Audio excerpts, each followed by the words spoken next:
2,15,00,000 रुपयाचा निधी औसा येथील मुस्लिम समाजाच्या विकासासाठी आणल्याबद्दल युवा नेते इम्रान सय्यद यांच्या नेतृत्वाखाली औसा मुस्लिम समाजाच्या वतीने औशाचे आमदार अभिमन्यू पवार यांचा भव्य सत्कार करण्यात आला।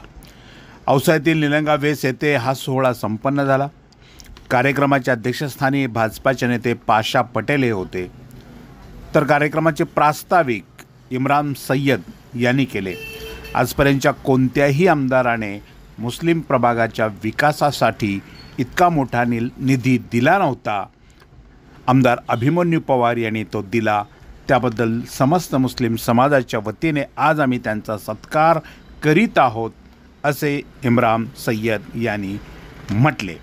या कार्यक्रमात भाजपा नेते संतोष मुक्ता, सुनील ओटगे, लहू कांबळे, कल्पनाताई डांगे, हिमायत पटेल, विकास नरहरे, कारी मौलाना यांच्यासह असंख्य मान्यवर उपस्थित होते। औशाचे माजी नगराध्यक्ष आणि राष्ट्रवादी अजित पवार गटाचे नेते अफसर शेख हे या कार्यक्रमाकडे फिरकले नाहीत किंवा त्यांचे कोणतेही समर्थक आणि नगरसेवक या कार्यक्रमाकडे फिरकले नाहीत। त्यामुळे या परिसरात उलटसुलट चर्चा सुरू होती। भारतीय जनता पार्टी, शिवसेना गट आणि अजित पवार गट एकत्र असताना सुद्धा आमदाराच्या या कार्यक्रमाला अफसर शेख यांनी उपस्थिती लावली नाही। त्यामुळे लोकांच्या मनामध्ये नवा संशय निर्माण झालेला पाहायला मिळत होता।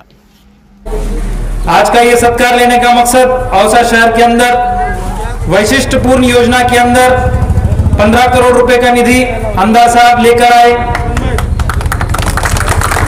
और खास तौर पर मुस्लिम बस्तियां जो हमारे मजहबी इदारे हैं वहां पर भी रोड, बाउंड्रीज, सभागृह और बहुत से काम जो अब तक पेंडिंग थे, किसी आमदार ने अब तक ख्याल नहीं किया था। चप्पल घिस जाती थी जा जाकर, लेकिन कोई आमदार पुरसाने हाल नहीं था और लास्ट में देते भी थे तो कितना 2 या 4 लाख रुपये। लेकिन हमारे आमदार साहब ने 2 करोड़ 25 लाख रुपये इतनी बड़ी अमाउंट हमारे लिए दिए, उनका मैं तहे दिल से शुक्रिया अदा करता हूं। खरं म्हणजे मी इम्रान सय्यद आणि त्याच्या सगळ्या सहकाऱ्यांचा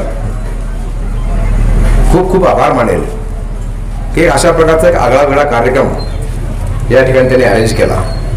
अशा प्रकारचं प्रेम पाशाबाई मला म्हणले गाडीत बसल्यावर, अरे अभिमन्यू मी मुसलमान असून मला एवढं प्रेम दिली मुसलमान हे तुला एवढं फिरायला येतं। आणि खरं आहे, पाशाबाईंना मी पण म्हणलं एकदा मागा बोलता बाई तुम्ही मागच्या निवडणूक लढलात, मुसलमान तुम्हाला मतदान केले, मला केलं मतदान। मला म्हणले ते तुला नाही केलं, मी सांगितलं म्हणून केलं। म्हणलं तुम्ही सांगितलं केलं असं तुम्हाला काय केलं नाही मग की पाशा पटलांनी मला इकडे कसं आणलं। मागच्या वेळेस पाशाबाई उमेदवार होते, आयत्या वेळेला बाईला उमेदवारी पक्षाने दिली, बाईंनी चांगला लढा दिला, दुर्दैवाने पराभव झाला। मी म्हणलं बरं झालं पराभव झाला तर मी कुठं आलो असतो, मग हेच कंटिन्यू केले असते। पाशाबाईंना एक दिवशी देवेंद्रजीकडे स्वतः आले आणि त्यावेळेस मला चाललं होतं शहर, ग्रामीण, औसा आणि पाशाबाईंचं मला तर मोठेपणा बघा। त्यांना मागच्या वेळेस तिकीट दिलं होतं, यावेळी त्यांना तिकीट मिळालं असतं, पण पाशाबाईंनी अतिशय नम्रपणे आमच्या साहेबांना सांगितलं की साहेब जागा जर आणायची असेल तर तुम्ही माझ्या अभिमन्यू तिकीट द्या, मी निवडून आणतो। हे मोठेपण जर कोणामध्ये असेल तर आदरणीय पाशाबाईंमध्ये ते मोठेपण आपल्याला दिसून येतं। अशा मोठ्या मनाची माणसं, आणि पाशाबाईंनी जाहीर सांगितलं की ते माझ्या चौथ्या पोरासारखं आहे आणि आजही माझ्यावर तेवढं पुत्रावर प्रेम करतात। त्यामुळे पाशाबाई तुम्ही या ठिकाणी आलात आणि आजच्या कार्यक्रमाचे तुम्ही अध्यक्ष आहात, याचाही मला आगळा वेगळा आनंद आहे। आणि तुमच्यासोबत कासारशेची सगळी मंडळी या ठिकाणी आली आहे, काही कार्यकर्ते पण आलेत, त्यांनाही बघायचं होतं इकडे औषधाला कसं कसं, आमच्याकडे बरं आहे बाबा, इकडे कसं कसं बघा आलेत ते। आणि इम्रान तुमचं कौतुक करतो की त्यांना तुम्ही दाखवून दिले तुमच्यापेक्षा भारी आम्ही आहोत, आता त्यांनी मला दाखवून दिले तुमच्यापेक्षा भारी तुम्ही आहोत की लातूरचे लोक औषधाला येतील अशी व्यवस्था आपण निर्माण करणार आहे। पाहिजे सुरू झालं ते आता तुम्ही बघा, लातूरच्या प्लॉटिंगच्या शेताच्या भावापेक्षा औषधी भाव काय वाढले आता। त्यामुळे कशा पद्धतीनं परिवर्तन होत आहे औषधाचं हे तुम्ही डोळ्याने बघताय। पटेल साहेब, आपल्या मी भाषणाच्या म्हणजे सुरुवातीला सांगितलं आमदार व्हायच्या पूर्वी अशी काय व्यवस्था आपण निर्माण करू औषधाला की औषधाचे लोक लातूरला नव्हता इथं थांबतील किंबहुना लातूरचे लोक इकडे येतील. पाशाबाई आपण तुम्हाला सांगायला मला आनंद वाटेल, संतोषप्पाच्या पंपाच्या पाठीमागे बांधकाम चालू आहे बघा. ते बांधकाम पोद्दार स्कूलचं आहे. पोद्दार स्कूल होते इथं, आता मोठी पोद्दार स्कूल होते. पोद्दार स्कूलचा इतिहास असा आहे की गेल्या 90-100 वर्षामध्ये पोद्दार स्कूलनी आपली शाळा कधीही तालुक्याला उघडली नाही. पहिल्यांदा उघडतायत औषधाला आपोआप. आणि मला काय पाहिजे तर माझे मतदारसंघातले लेकरं लातूरला इथं थांबले पाहिजे. आपले काय व्हायला आपल्या तिकडे लोक शाळेत चालले लेकरं, मग घर तिकडे घेऊ लागले, किराणा राहू लागले, तिथलाच किराणा, तिथंच कपडे, तिथंच सगळं. इथलं मार्केटचं कसं? त्यामुळे हा विचार करून आपले औषधातले लोक तिकडे राहणार नाहीत अशा व्यवस्था निर्माण करायला सुरुवात केली आपण. आता हॉस्पिटल बांधतोय आपण मोठं, 100 बेड हॉस्पिटल होतं आपलं, त्यालाही मंजुरी मिळाली. मोठं उपजिल्हा रुग्णालय या ठिकाणी होत आहे. सगळ्यात महत्वाचं म्हणजे इथल्या वकिलांना आपल्याला लातूरला जावं लागत होतं एक काळ. आता लातूरचे वकील औषध येऊ लागलेत आणि इथले वकील भाव वाढले आता, कारण आपण सिनियर डिव्हिजन इथं आणलं की औषधामध्ये कोणी पूर्वीला तयार होतं. पूर्वी पाण्यासाठी बोंब होती आपल्याकडे, 30-30 वर्षापासून मागणी होती. मी साहेबाची भेट करून दिली आणि साहेबांनी म्हणले की मी आल्यावर घोषणा करतो औषध आल्यावर. साहेब औषधाला आले. आता त्याचा क्रेडिट कोणी घ्यायचा प्रयत्न केला असेल, आयतर एवढे मराला बरेच जण बसलेले आहेत या ठिकाणी, त्याला काय अर्थ नसतो. पण देवेंद्रजींनी इथं आल्याबरोबर घोषणा केली मागणीचं पाणी औषधाला देणार. 8 दिवसामध्ये GR काढला, 45 कोटी रुपये, पुन्हा 6 कोटी रुपये वाढवून दिले. असे 50 कोटी रुपये देऊन आज जे पाणी आपण पितोय ते पाणी मागणीचं पाणी आहे. ज्या पाण्यासाठी तुम्ही 30 वर्ष संघर्ष केला. खरं म्हणजे आमदार झालं, मला लोकांनी आमदार काय केलं तर सरकार येणार आहे, साहेब मुख्यमंत्री होणार आहे म्हणून मला आमदार केलं. मला माहिती आहे. पाशाबाई तेच सांगायचं, अरे ते CM देवेंद्रजी होणार आहेत, आपला आमदार पैसे आणणार आहे, त्याला निवडून द्या म्हणून पाशाबाईने आव्हान केलं आणि तुम्ही निवडून दिलं. आणि लोकांची भावना तीच होती की हा माणूस दिनकरराव सुद्धा भाषण करत असताना सांगायचे की आपण मुख्यमंत्र्याच्या जवळच्या माणसाला मतदान करतोय, त्याच्यामुळे निवडून द्या, CM देवेंद्रजी होणार आहेत आणि आपल्या औषधाचा काय पण होणार आहे. हे स्वप्न तुम्ही पाहिलं आणि तुम्ही मला निवडून दिलं. दुर्दैवानं सरकार केला. आणि पुन्हा लोक म्हणाले काय साहेब औषध दुर्दैवच आहे, औषधाला आमदार आले की बरं सरकार बदलते. मला असं काय होणार नाही, आपण चक्कर फिरू, काय काळजी करू नका. आणि 2.5 वर्षामध्ये चक्कर फिरलं, सरकार पुन्हा आपलं आलं आणि मदतीचा ओघ सुरू झाला. आणि आज संतोष अप्पांनी म्हणलेला आकडा थोडा जर तुम्हाला वाढत असेल तर तो आकड्याला सुद्धा आपण येत्या 3 महिन्यामध्ये सुरू 11,000 कोटीचा आकडा, 1000 कोटी जवळपास जातोय आपण. आता शहरामध्ये 100 कोटीच्या पुढे पैसे आलेले. बघा किती दुर्दैव आहे, या शहरामध्ये कॉमन टॉयलेट नाही जात. शौच घरी करून जायचा, शौचाला पुन्हा घरीच यायचं अशी अवस्था या ठिकाणी होती. ही ओळखून आपण 14 ठिकाणी टॉयलेट बनवतो. 14 ठिकाणी औषधामध्ये 4 करोड रुपये त्यासाठी आणले. 3ऱ्या टप्प्यावर राजकारण झालं. आज 3ऱ्या टप्प्याचे सुद्धा 6.5 कोटी रुपये पडून आहे. लँड ॲक्विजिशनची प्रोसेस सुरू आहे, लवकर तेही मार्गी लागेल. जे मागितलं मुस्लिम समाजाने कादरी साहेब ते सगळं दिलेलं आहे. अजून तुमच्याकडून मागायचं काय राहिलं असेल तर ते सांगा, तेही करून टाकू. माझ्याकडून तर काय राहिलं नाही. मला जे मागितलं, या समाजानं मला जे मागितलं ते मी आजपर्यंत देण्याचा प्रयत्न केलाय. आता कागद वाढले, आता 2-3 कागद आता आले आणखी. हे राहिलंय त्यावेळेस कागद असतं तेही होऊन गेलं असतं. पण चला अजून काय वेळ गेली नाही. मार्च मध्ये तुम्हाला आणखी जे काय तुमचं राहिलं असेल ते सगळं पूर्ण करू हे म्हणजे मी काही वार्ड म्हणून काम करणारा माणूस नाही. त्या वार्डामध्ये कोण राहतं ते बघून मी काम करणारा माणूस नाही. सगळा समाज माझा आहे, सगळा औसा माझा आहे हे बघून मी काम करणारा माणूस आहे. ह्या वार्डामध्ये जास्त हिंदू राहतात तिथं रोड द्यायचाच नाही. ह्या वार्डामध्ये जास्त हे राहतात तिथं नाली द्यायचीच नाही, तिथं नळ द्यायचंच नाही. गुत्तेदार मी नाहीच आहे. मीच गुत्तेदार, मीच करविता माझेच माणसं. असे धंदे माझ्याकडे होणार नाहीत कधी. आणि अनेक काही लोकांना वाटतं मुस्लिम माझे ठेकेदारी आहे. त्यांना आजचं उत्तर आहे मुस्लिम माझे पण आहेत. माझे लोक मुस्लिम आहेत हे दाखवून दिले. इमरान भाई शुक्रिया अदा करता हूं मैं आपका बहुत तहे दिल से. इतना बड़ा इस्तेमाल मेरा हुआ आज, मैं बहुत खुश हुआ आज. खरं म्हणजे आमच्या आमदारामध्ये सगळ्यात आमदार कृष्णसिंह मीच आहे. मी भाजपाच्या पार्टीच्या बैठकीत सांगितलं पाशाबाई, मला विचारलं गेलं त्यावेळेस पहिल्यांदा बैठक झाली आणि मलाही विचारलं एवढ्या मोठ्या माणसाला तुम्ही पाडलं कसं. मग हेच सांगितलं मी, जे पाशाबाईंनी सांगितलं, जे आता संतोष अप्पांनी सांगितलं. म्हणलं मला ऍडिशनल मुस्लिम खूप मिळाला. जिराणीबाई तिकडं पळायचे, इकडे पाशाबाई पळायचे, दोन्ही कव्हर केले. आणि खरं आहे, मी खरंच स्वतःला भाग्यवान समजतो की मला या ठिकाणी, म्हणजे बघा मी कोणा जबाबदारीने बोलतो, माझ्या अगोदर इथलं राजकारण जातीवर विभागलं गेलं होतं, विभागलं गेलं होतं, वास्तव आहे. पण मी ही गाडी विकासाला आणली निवडणुकीच्या पूर्वीपासून ठरवून. मला पाशाबाई सल्ला दिला, आम्ही हे कधी बोलायचंच नाही, ह्याच्यावर कधी जायचंच नाही. आपण कधी विकास बघायचा, विकासावर बोलायचं, जे देवेंद्रजी करतात ते आपण करायचं. फक्त विकासावर बोलत गेलो, विकास विकास विकास आणि विकास. आजही विकासावर बोलतोय, बाकी काय बोलतच नाही. कुठल्याही गोष्टीमध्ये बघत असताना विकास आणि माणूस म्हणून जर काम केलं तर प्रेम मिळतंय, हे आज या कार्यक्रमातून सिद्ध होतं. त्यामुळे माणसाने माणसाकडे माणूस म्हणून बघितलं पाहिजे, ही माझी भावना आहे. आलेल्या प्रत्येक माणसाचं काम करण्याचा मी प्रयत्न करतो. बरे ते कधी होत नसेल, कधी होत असेल, एखादं झालंही नसेल, पण माझा स्ट्राईक रेट विराट कोहली सारखा आहे. 100 मधून 80 कामामध्ये होतातच. 20 कामं कधी जे काय लिटिगेशन असेल, काय न्यायालयीन प्रक्रिया असेल, कुठं काय प्रॉब्लेम असेल तरच होत नाही, नाहीतर 80% माझ्याकडून कामं होतातच. आणि ते 20% 10% सुद्धा करण्याचा मी पुन्हा प्रयत्न करतो. विषय अनेक विषय माझ्या डोक्यामध्ये आहेत, ते टप्प्याटप्प्याने सांगत जाईल. परंतु माझं विजन जे आहे पुढच्या 20 वर्षानंतर औसा कसा असेल हे माझं विजन आहे. ह्या विजनावर मी काम करतोय. त्यामुळे काम करत असताना आपण सांगितलं मी कामं आणतोय, पैसे आणतोय, पण कामं चांगलेही करून देतोय. त्यामुळे काम करत असताना क्वालिटीचं काम सुद्धा व्हायला पाहिजे. नाहीतर बघितलं तुम्ही हे काम कसं झालं, ते 90 लाखाचं काम 9 लाखामध्ये करून टाकलं, पुन्हा पोत्रा फिरवला सिमेंटचा वर. आता मी काम आलेलं आणखी 1 कोटी रुपये ह्याच रस्त्यावर.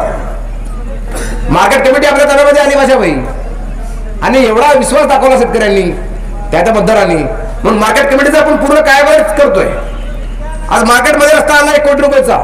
मार्केटमध्ये काय अवस्था बघा, 1 कोटी रुपये मार्केटच्या रस्त्याला दिले आणि 1 कोटी 5 लाख रुपये ह्या रस्त्याला दिले.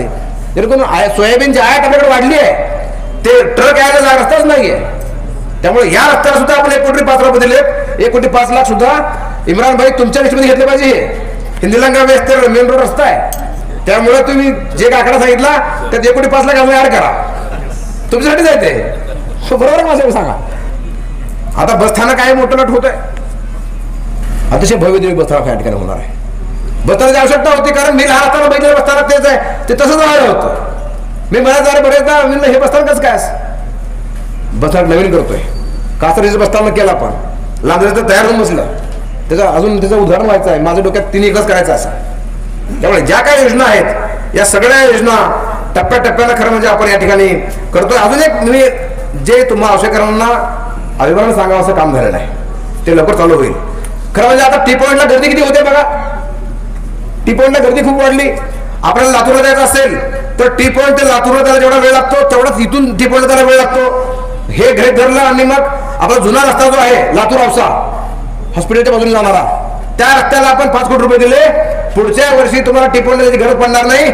इथून निघाला की डायरेक्ट वळलं की करायचे खडकी एवढंच असा रस्ता आपण 5 कोटी रुपये त्याला दिले.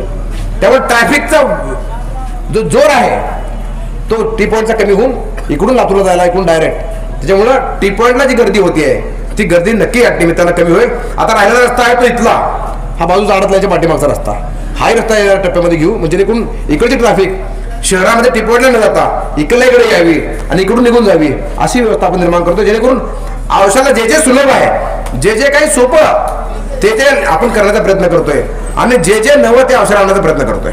खरं म्हणजे लातूरच्या झाडाखाली औषध दाखवून गेला होता.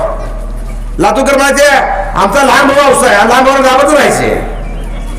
आता लहान भाऊ मोठा होऊन तुमच्यापेक्षा 10 वर्षामध्ये लातूरपेक्षा पुढे आपण जाऊ एवढं आश्वासन तुम्हाला या निमित्तानं देतोय. थोडं माझी नम्रपणे विनंती आहे या ठिकाणी 2 गैरसमज काढून टाका की मुस्लिम मध्ये ठेकेदारी आहे, तुझी नाही बाबा आमची बी आहे. मुस्लिम समाज हा आता सांगितलं कादरी साहेबांनी विकासाच्या सोबत आहे म्हणले. आम्ही विकास कोणासोबत आहे ते माहिती सगळं. जर मुस्लिम विकास सोबत असेल तर तो 100% माझ्यासोबतच राहील ही मला पूर्णपणे खात्री आहे. कारण विकास मीच करू शकतो, मी दाखवून दिलेला आहे, मी काय गप्पा मारत नाहीये. मी काम करून पुन्हा बोलतो जाता हो, अगोदर नाही सांगत काही. अजून बरंच काय काय करणार आहे खेळ बघा तुम्ही पुढे आणखी. त्यामुळे हे तो ट्रेलर आहे, पिक्चर बाकी आहे आधी. त्यामुळे येणाऱ्या काळामध्ये औसा तुम्ही बघाल तर आता महाराष्ट्राच्या नकाशावर आलेला आहे. मग या वर्षी पाशाबाई सगळ्यात जास्त इजेसचा वापर औषधामध्ये झाला. नरेगाचा जास्तीत जास्त पैसा कुठं आला असेल महाराष्ट्रामध्ये तर त्या औषधामध्ये आला आणि औषधाला सन्मान मिळाला. आपल्या बिडवून ह्या बिडवून सन्मान घेतला मुख्यमंत्र्याचा असते. सगळ्यात जास्त इजेसचे पैसे इथे येत आहे. खरं म्हणजे आपण खरं आहे इजेसचा जर हिशोब केला ह्या आकड्यासोबत इजेसचा मेळा घातला तर 1000च्या पुढे जाते आकडा आपला. एवढे रस्ते झाले इजेस मध्ये. त्यामुळे शेत रस्ता जर हा विषय याच्यामध्ये आला तर आपला आकडा फार पुढे जातो. मी कॅल्क्युलेशन करून ठेवणार आहे म्हणजे इलेक्शनच्या वेळेस आपल्याला बोलायला किती पैसे आले. आज आपल्या बरोबरीने किंवा आपल्या पुढे काकांवर पुढे कोण असेल तर फक्त अब्दुल सत्तार आहे. दुसरं कोणी नाही 288 आमदारामध्ये. मी आणि अब्दुल सत्तार दोघांच कॉम्पिटिशन आहे कोण पैसे जास्त येतात ते. त्यामुळं एक तर अब्दुल सत्तार भाई पुढे असतील किंवा मी पुढे असेल. पण सांगायला मला अभिमान वाटतो की मला आज देवेंद्रजीच्या माध्यमातून कोणताही मंत्री नाही म्हणत नाही. जे मागाल ते मिळते आपल्याला. जे मागाल ते मिळणार आहे. आता एमआयडीसीचा विषय पेंडिंग आहे. एक बैठक झाली एमआयडीसीच्या औषधाची. सर्वे करून गेले अधिकारी. जावळीच्या भागामध्ये करायचं का या भागात करायचं का त्या भागात करायचं हा प्रश्न प्रलंबित आहे. आता मला विचारित काय बायपास कुठून देणार मी नाही सांगणार. आता तुम्हाला जमिनी घ्यायची तिकडं बायपास पण आणणार आता औषधा. लवकरच बायपास मंजूर होईल 6 महिन्याच्या आत. पण कुठे जाणार आहे सांगणार नाही. आज सत्काराला उत्तर देत असताना मला खूप भरवून येतं. मला खूप भरभरून वाटतं की मी खूप भावुक झालोय आज की मला इतका मोठा सन्मान मुस्लिम समाजाने माझा केला. याबद्दल मी आयुष्यभर तुमच्या ऋणात राहीन. इतकंच या ठिकाणी बोलतो. थांबतो. जय हिंद जय महाराष्ट्र. अस्सलाम वालेकुम भाइयों बुजुर्गों और दोस्तों. अभी पवार साहब आपको बताएं कि उनके इलेक्शन की आखिरी सभा यहाँ पे थी. वो नहीं थे मैं था और वो क्या क्या मैं क्या क्या बोला उनको पता नहीं था लेकिन आप सुने थे. मैं आपको क्या बताया था. मैं आपको ये बात बताया था कि तुम ये आदमी को चुन के दो फिर करिश्मा देखो. आज इतना बड़ा हार डाल के तुम उनका इस्तेकबाल किए इसका मतलब अपनी गोटी फिट हो गई. अपना बरोबर अपन जो आदमी चुने थे वो आदमी काम का है इतना तो 100% तय हुआ. अब देखेंगे आगे आगे और क्या क्या होता है. अब खारिज साहब बता रहे थे कि मैं कौन से पार्टी का नहीं. पार्टी नहीं रहे.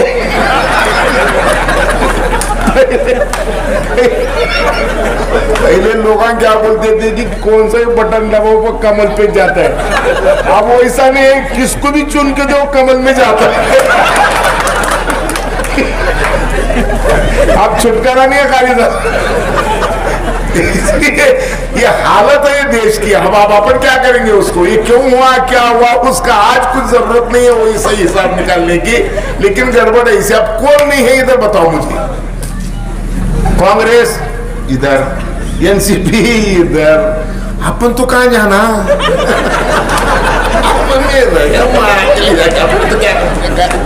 किसको भी दो चुन के साले इधर ही जगह आते होंगे. आप करेंगे क्या.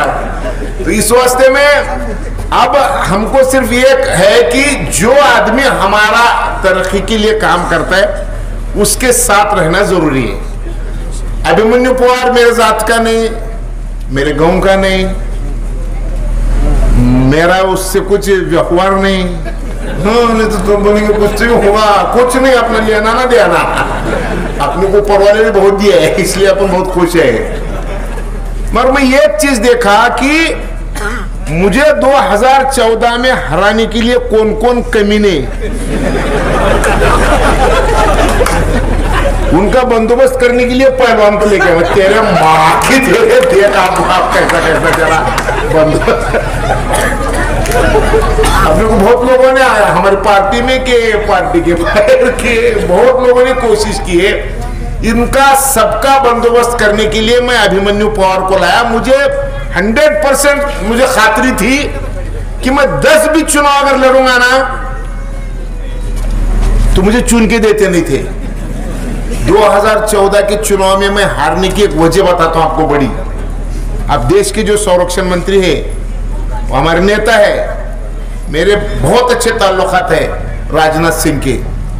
वो आए थे इधर मेरे प्रचार को. एक ही बड़ा आदमी आया वो और वो आके बोले कि आप विधायक नहीं चुन के दे रहे हो आप एक मंत्री चुन के दे रहे हो. पूरे जिले के नेता ये खो गए अपने को गिराने को। क्या करेंगे बाबा? इसलिए अपना कुछ तो प्रॉब्लम है, इसलिए अपन बोले कि ये खेल में के नहीं है, अपन है भी नहीं। मैं कभी औसे में नहीं आता ना, कभी मैं नीलंगे में नहीं जाता। उसकी वजह क्या है? उसकी वजह यह है कि महीने में 15 दिन मुझे दिल्ली में रहना पड़ता है, क्योंकि मैं 9 कमेटी पे हूं, देश के भारत सरकार के 9 कमेटी पे हूं, और वहां पे मुझे काम करना है। मैं बंबई में रहता हूं, बंबई में काम करना है। आप कोई वीडियो देखे कि नहीं मालूम, मुझे नहीं मालूम। परसों के दिन सुबह 11 बजे से रात में 11 बजे तक मैं मुख्यमंत्री के साथ था, दूसरा कोई नहीं। उनके गांव को नदी है, कौन सी? कोयना नदी, वो नाव में से जाना पड़ता है। उन्होंने सब नाव वालों को बोले थे कि बाहर का आदमी आने देने का नहीं। ये किस आदमी? वो आदमी, और वो भी बांबू लेके गया था। मैं उधर 16,000 बांबू के पेड़ लेके गया था मैं लगाने के लिए। तो मुझे बहुत काम है, और ये काम करने के लिए अपने तालुके का, क्यों तो अभी अभिमन्यु पवार ने आपको बताया कि लातूर कोई भी चुन के गया कि लातूर का रहता था, लातूर में औसा दबा था, अब औसा लातूर को दबाने वाला है। ये अभिमन्यु पवार ने एक बात बताई अभी, किसको पूछे? रेट के प्लॉट के रेट, हाँ ऐसा है क्या है इधर भी? तो प्लॉट के रेट कब बढ़ते मालूम है क्या? विलासराव थे बोल के औसे के रेट बढ़े थे। अब इधर अभिमन्यु पवार है बोल के औसे के रेट बढ़ रहे, पैसे लाने की धमक। क्यों तो मैं अभिमन्यु पवार को इधर क्यों खींच के लाया? अभिमन्यु पवार बोले मी शहरातून लढणार आहे, मी ग्रामीण मधून लढणार आहे। मी बोले अरे ते विलासरावचे पोरं तरी बाबा नाही सुधारित राहणार, आपण जाऊ नाही तिकडे अजून। अजून विलासरावने एवढं मोठं काम केलेलं आहे की एवढ्या लवकर लोक कसे पळते त्याच्या पोराला? तिकडे जायचं नाही, इकडे यायचं अवश्यला। मैं पकड़ के लाया, मैं पकड़ के क्यों लाया? तो मंत्रालय में ऐसा भागता था ना, इसका नाद है। अब इसका नाद है तो इसकी शादी तो करना ही पड़ेगा, इसलिए गड़बड़ करेगा। इसकी उम्र शादी की हुई है, इसकी शादी करना पड़ेगा। मैं बोला बाबा इधर उधर भाग नको, मेरे साथ चल, तू तुझे आमदार करतो 100%। मैं एक दिन हम एयरपोर्ट पे गए थे देवेंद्र फडणवीस जी को छोड़ने के लिए पूना में, और उस दिन मैं अभिमन्यु पवार दोनों भी थे। मैं उनके सामने बोला कि हमारे पास 100% हम अभिमन्यु पवार को चुन के लाते, तुम मुझे अभिमन्यु पवार को दो, मैं गारंटी लेता हूं। और मैं वो गारंटी लिया भी, और ईमान इतबार वो चुन के भी दिए। हम हमारे कासर सिरसी सर्कल में किसकी हिम्मत नहीं थी आने की, हम भी अभिमन्यु पवार उम्मीदवार बोल के नहीं लेके गए, हम उधर एक बांबू लागवड़ का प्रोग्राम लिए। हम उसको प्रमुख पावना बोल के अभिमन्यु को बोले ये बांबू है, ऐसा लगाएंगे ना ये 90 फुट जाता है, 1 फुट नहीं 90 फुट। बांबू लागवड़ यहाँ तक ये सिरसी से यहाँ तक ये जिला नहीं, अभी कहाँ तक जाते कि तो इसलिए भाइयों कि मुझे बहुत खुशी हुई। योगायोग में आज था भी, और ये नीलंगा बेस में सत्कार है, और नीलंगा बेस का वोट लेना आसान बात नहीं थी, क्यों तो हम सब कांग्रेस के थे ना। कोई भी मुसलमान उठा के पूछेगा पंजे पे, हमने पंजे पे इतने लगाई कि पंजे ने हमारे ऐसी लगाई, कुछ रखा नहीं। और अभिमन्यु पवार साहब आपको नहीं मालूम कि हमारे साथ ये लोग सब सच्चर में भी आते थे। सच्चर का एक काम ऐसा था कि आजादी के 60 साल मुसलमान बेहाल नौकरियों में 2% 55% हमारे वारे पंजा 13 कमाते। इनको सबको ना गाड़ी खींचना, टायर के पंक्चर निकालना, लकड़िया का काम करना, सब हल्के काम करने का काम इनका। क्यों तो इन्होंने पंजे को लगाया, पंजे ने इनके लगाया, बराबर कर दिया था। ये सब बड़ा गड़बड़ था। ये कारी साहब आपको नहीं मालूम, अच्छा अब ये लल्ला लाला करके रहते, हमने ये सब लपड़े मालूम है, बोल क्या नहीं तरह हमारे क्या लेना क्या देना, हमको मोह तो बहुत बेकार है रे बाबा, इधर नहीं जाना हो क्या। धीरे धीरे तुम भी अच्छा दिखने के बाद किसको भी अच्छा लगता है जी। क्या तुम क्या बोले, आप एक बात बोले कि तरक्की करने वाले के साथ हम रहेंगे जरूर। तो ये तरक्की करने वाला नौजवान है, पार्टी को नको देखो, नौजवान को देखो। कब कब पार्टी को देखना, कब नौजवान को देखो। मगर ये नौजवान काम का है। आप तो ये आमदार है, और भी कुछ हो सकता है, ये मंत्री भी हो सकता है, कुछ अड़चन नहीं है। क्यों तो आप लातूर जिले में इतना भागने वाला दूसरा कोई आमदारी नहीं है। कल अगर लातूर को मंत्री पद देने का अगर आया तो अभिमन्यु पवार के सिवा दूसरा नाम ही नहीं है। अपन तो रेस में ही नहीं है। अपन रेस में नहीं है बोल के ये रेस चालू रखने का है। तो पठान साहब तुमको विषय मिलेगा कि नीचे लगे लिखना शुरू करे मेरे जैसा इंसान, मैं तो कभी जात धर्म देखा नहीं।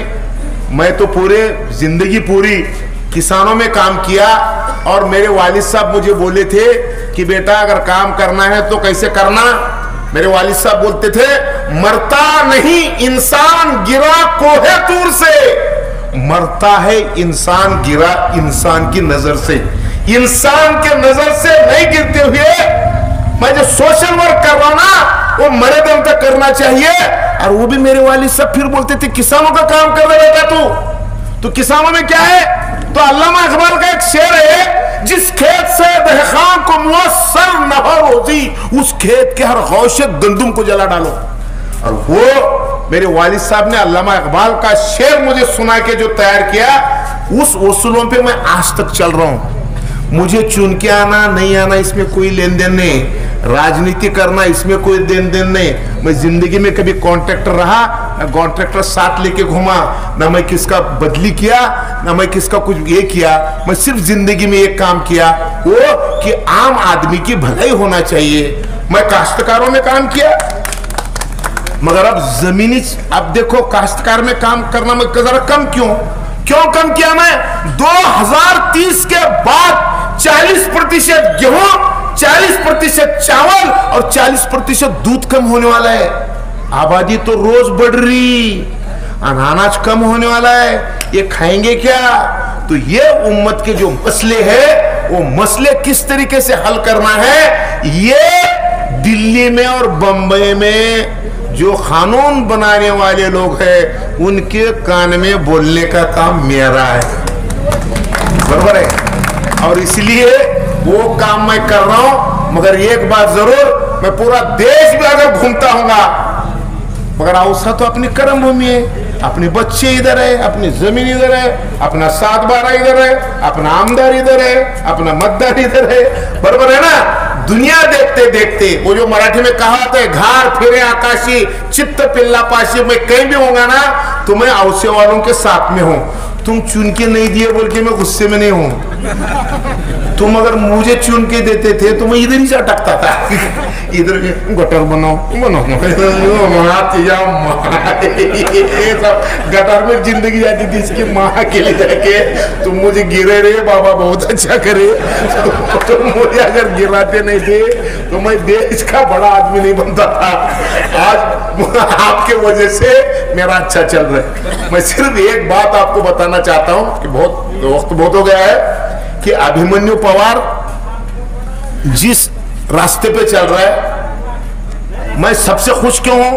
मैं खुश हूं कि जिस चौक के सभा के वजह से मुसलमानों ने इधर रुझान बताया, उस चौक के मुसलमानों ने अभिमन्यु पवार का इस्तेकबाल रखा। इससे बड़ी और कोई बात नहीं है, यही सर्टिफिकेट है। तो मैंने जो डिसीजन लिया था वो डिसीजन गलत नहीं है, और मैं जिंदगी में कभी भी गलत काम किया नहीं और करूंगा नहीं, इंशाअल्लाह, बराबर। तो आज मुझे बहुत खुशी हुई। मैं तहे दिल से आप इमरान और इमरान के सारे टीम का शुक्रिया अदा करता हूं कि आप अभिमन्यु पवार का इतना बड़ा इस्तेकबाल किया।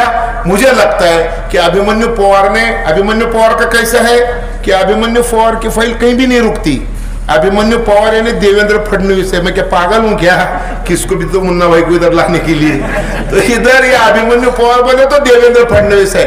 और इसलिए तुम कुछ भी मांगो याद कर कर के मांगो यार, मेरी बात सुनो। और जहां कोई कम पढ़ाना तो मैं भी हूं, सुनो मैं भी तो बराबर है। तो जहां कुछ अगर कम अगर कभी ऐसा अगर हुआ तो उसके ऊपर मैं भी काम करने के लिए तैयार हूं। आप बेफिक्र रहिए, ये शहर को अच्छा खूबसूरत बनाइए। मगर इमरान, अब ये काम जरूरी है कि अभिमन्यु पवार को भी मैं बात करना चाहता हूं। अभिमन्यु पवार जो धुले के आमदार है, अमरीश भाई पटेल, वो एक ऐसा इंसान है, मैं उनकी बहुत इज्जत करता हूं। उनका गांव धुलिया है, वो रहते बंबई में 500 किलोमीटर। तो उनका बाबा कितना अमीर होगा मालूम है? अमरीश पटेल का। अमरीश पटेल जब बंबई को पढ़ने को गए तो उनका बाप मेरे बच्चे का कहीं तो भी पेट्रोल खत्म होकर गाड़ी बंद पड़ेंगी बोल के हर 50 किलोमीटर को धुलिया से बंबई तक पेट्रोल पंप अपने बच्चे के लिए निकाला। इससे बड़ा आदमी आज महाराष्ट्र में खुद का प्लेन उतरने का एयरपोर्ट अगर किसका है तो अमरीश पटेल का है। महाराष्ट्र में एक ही मट्टी से सोना बनाने की कंपनी किसकी है तो अमरीश पटेल की है। इतना बड़ा आदमी, वो आदमी अपने गांव पे कैसा प्यार करता है। वो आदमी का प्यार बताऊं, उनको लगा कि मुझे ये गांव को ऑक्सीजन चाहिए। शिरपुर में 40,000 की आबादी है और उन्होंने 40,000 नीम के पेड़ लगाए हैं। सबको ऑक्सीजन घर के सामने मिलना चाहिए। अभिमन्यु पवार साहब, अभी सीमेंट सलाई का भरपूर इस्तेमाल हो रहा है, अब भी और भी करो, लेकिन ऑक्सीजन का भी कुछ तो भी करो, बराबर है? इमरान, तुझे पैसे इधर डालने के है ना, जरा इधर भी डाल, झाड़ा लगा जरा, ठीक है? तो मुझे लगता है कि यहाँ के नौजवानों ने ये काम शुरू करना, ऐसी मेरी दिली ख्वाहिश है। और इस ख्वाहिश पे आप जरा सोचोगे, क्यों तो उम्मत को बचाने का है और आप बचाओगे, इतना मुझे तसल्ली है। क्यों तो आज का प्रोग्राम देख के आप सब लोगों ने, सबको कोई आके इस्तेमाल करने को नहीं जमता, लेकिन आप इतनी तादाद में यहाँ पे मौजूद है, यही अभिमन्यु पवार का सबसे बड़ा सत्कार है। तो आप सब लोगों का मैं फिर से एक बार तहे दिल से शुक्रिया अदा करता हूं।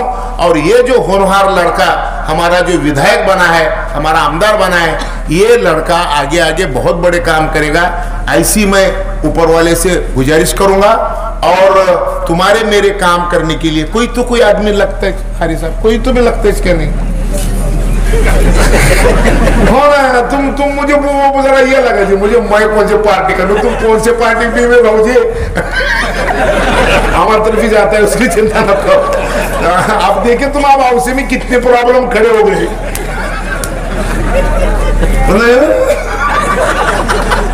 हाउस के सब बड़े बड़े लोग, कोई उनके साथ इधर है, कोई डायरेक्ट है, कोई इनडायरेक्ट है। आप चारा नहीं है, इसलिए तुम इधर उधर कुछ सोचो न को, डायरेक्ट करने का। और राष्ट्रवादी को वोट देंगे तो भी हमारे पास शिवसेना को वोट देंगे, कांग्रेस की भी अंदर से है। अब तुम जो बड़े लोग कांग्रेस के सुनते क्या, उनकी हवा क्या रही है? वो लोकसभा लड़ने को उसमें कमल पे कहाँ रहा क्या है उधर, कुछ नहीं रहा उधर। जिनको इधर जगह नहीं है वो उधर है, हमको जिसको लेने का नहीं है ना वो जो उधर है, अंदर से पाँव पड़ के परेशान है। इसलिए तुम उसकी फिक्र मत करो। इतना कहते हुए मैं यहीं पे रुकता हूँ। आदाब अर्ज़, खुदा हाफिज, जय हिंद।